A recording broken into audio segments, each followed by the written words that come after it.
Assalamualaikum warahmatullahi wabarakatuh. Dengan Reni Damayanti dari TK Mutiara Rawasari, Limpung, Batang. Dalam aksi nyata, topik perencanaan pembelajaran PAUD. Merumuskan alur tujuan pembelajaran atau ATP dan tujuan pembelajaran atau TP.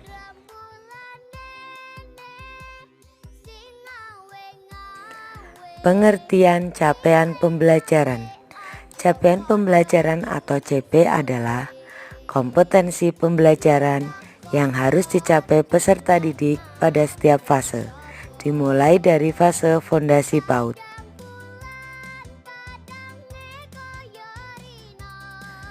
Fase capaian pembelajaran dalam perencanaan pembelajaran, yaitu ada 3. Yang pertama, pembelajaran yang fleksibel. Yang kedua, pembelajaran yang sesuai dengan kesiapan peserta didik. Yang ketiga, mengembangkan rencana pembelajaran yang kolaboratif.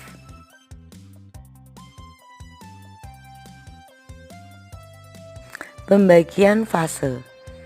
Fase fondasi kelas PAUD, fase A kelas 1 dan kelas 2 SD, fase B kelas 3 dan kelas 4 SD, fase C kelas 5 dan kelas 6 SD, fase D kelas 7, kelas 8 dan kelas 9 SMP, fase E kelas 10 SMA, fase F kelas 11 dan kelas 12 SMA.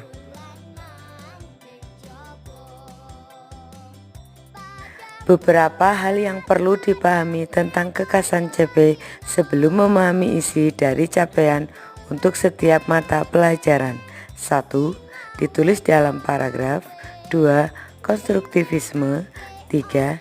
Perencanaan pembelajaran dan asesmen kelas yang lebih operasional, bukan untuk CP yang lebih abstrak dan umum. 4.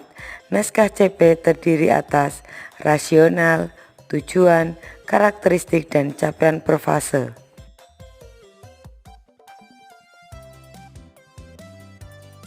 Tujuan pembelajaran atau TP.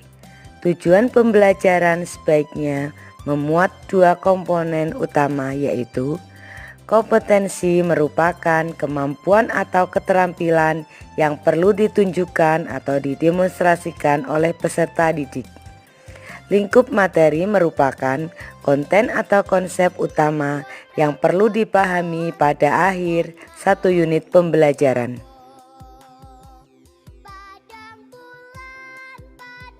Alur tujuan pembelajaran atau ATP. Alur tujuan pembelajaran ini sama dengan silabus, yaitu untuk perencanaan dan pengaturan, pembelajaran dan asesmen secara garis besar untuk jangka waktu 1 tahun.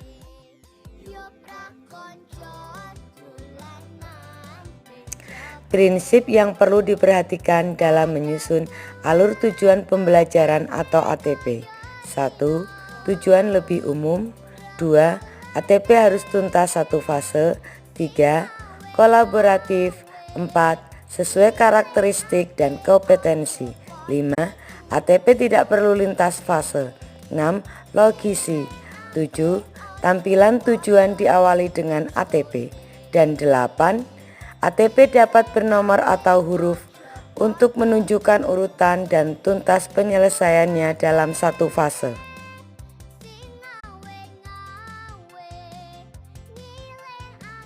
Asesmen dan metode pembelajaran. Asesmen adalah aktivitas yang menjadi kesatuan dalam proses pembelajaran. Asesmen dilakukan untuk mencari bukti ataupun dasar pertimbangan tentang capaian tujuan pembelajaran. Asesmen terdiri dari 2. Yang pertama, asesmen formatif, yaitu memberikan informasi atau umpan balik bagi pendidik dan peserta didik untuk memperbaiki proses belajar. Yang kedua, asesmen sumatif, yaitu untuk memastikan ketercapaian keseluruhan tujuan pembelajaran dilakukan di akhir.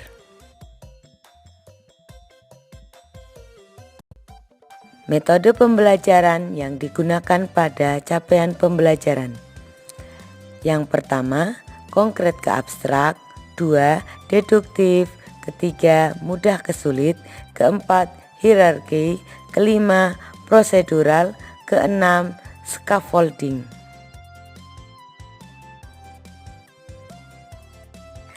Terima kasih. Salam satu jiwa, semoga sehat selalu. Amin.